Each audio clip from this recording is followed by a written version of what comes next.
আসসালামু আলাইকুম। Hello everyone, সবাই কেমন আছেন? আলহামদুলিল্লাহ, আমিও ভালো আছি। অনেক দিন পর মাহফিলের ভিডিও নিয়ে এসেছি। আমার কাছে খুবই ভালো লাগতেছে, কারণ মাহফিলে আমি যাইতেই পারি না, খালি পোস্টারগুলো দেখি, কিন্তু মাহফিলে যাওয়া হইতেছে না আর কি, সময়ের অভাবে। তো আজকে যেহেতু আমাদের এলাকার পাশের মধ্যে এই প্রতি বছর এইখানে মাহফিল আমি যাই, কোনো মাহফিল মিস হইলেও মনে করেন এই মাহফিলগুলোর মধ্যে চেষ্টা করি যাওয়ার জন্য, কারণ আমাদের এলাকার আশেপাশে যা আছে কবর, এখানের মধ্যে কবরস্থান দেয় আর কি, তো সকলের জন্য একত্র দোয়া হয়, এই জন্য আর কি যায় আর কি। তো এদিকে আমি গেলাম, মাহফিলে গেলাম।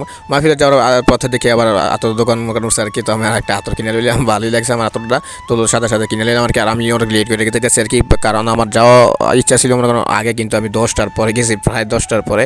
তো এদিকে দেখি আবার হুজুর বৈশা বসছে আর কি, আলী হাসান ওসামা হুজুর যার জন্য গেলাম আর কি। তো এদিকে হুজুর বৈশা বসছে, আর মাত্র হুজুর বইছিল আর কি, এই জন্য আর কি মানুষটা একটু কম আর কি। আস্তে আস্তে মানুষগুলো পর্বতে আমি দেখছিলাম আর কি, মানুষগুলো অনেক বেড়ে গেছে পুরো সাইডে দিতে। আমি একটু খাড়াই একটু দেখতে আসি, পুরো ভিডিওটা লইলাম আর কি। তো আমি বিষাদ আছি জায়গাটা কোন জায়গার মধ্যে বইলে ভালো হয় আর কি। এদিকে সুন্দর একটা প্লেস, আমি সবসময় সামনে বলার চেষ্টা করি, কারণ যে কথাগুলো বলে হুজুরা সবসময় গুরুত্বপূর্ণ কথাগুলো বলে।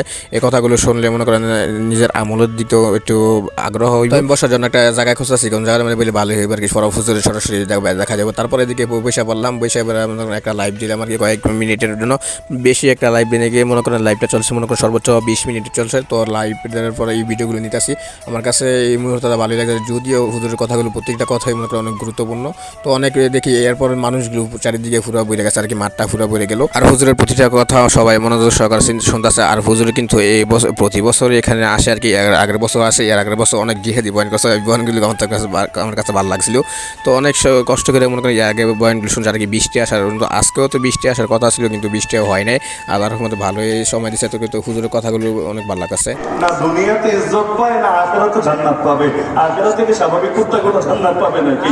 তো দুনিয়াতেও এদের ইজ্জত নাই, আর কিয়ামতের দিনে হবে মাটি। তো আল্লাহর কুত্তার যেখানে অবস্থা, সেখানে আলীর কুত্তা আবার কি? এবার জিজ্ঞেস করলো সেই লোক, মানে একটু ইগোতে লেগেছে না, আর নাম নিয়ে যদি এভাবে বলে যে কারো ইজ্জতে রাখবে না, স্বাভাবিক ব্যাপার।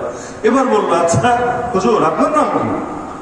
এখন তার নাম তো আতাউল্লাহ শাহ বুখারী। আমার কাছে সবচেয়ে বেশি ভালো লাগে হুজুরের উদাহরণগুলো, আর অনেক বিভিন্ন ধরনের উদাহরণগুলো দিয়ে থাকে। আমার কাছে এই উদাহরণগুলি ভালোই লাগে আর কি, যে মানুষের বোঝানোর জন্য অনেক কিছু করে আর কি। তো মাহফিল শেষ হয়ে গেছে প্রায়, হুজুরের আবার বয়ান শেষ হয়ে গেছে, ওরা হুজুর এই বছর হুজুরের উস্তাদ আর কি। তো আজকের ভিডিওটা এই পর্যন্ত ছিল। সবাই ভালো থাকেন, আল্লাহ হাফেজ। দেখা হচ্ছে নেক্সট কোনো ভিডিওতে। আর আমাদের ভিডিওগুলো বেশি বেশি করে দেখবেন, আমাদেরকে বেশি বেশি ভালোবাসা দিবেন। সবাই ভালো থাকেন।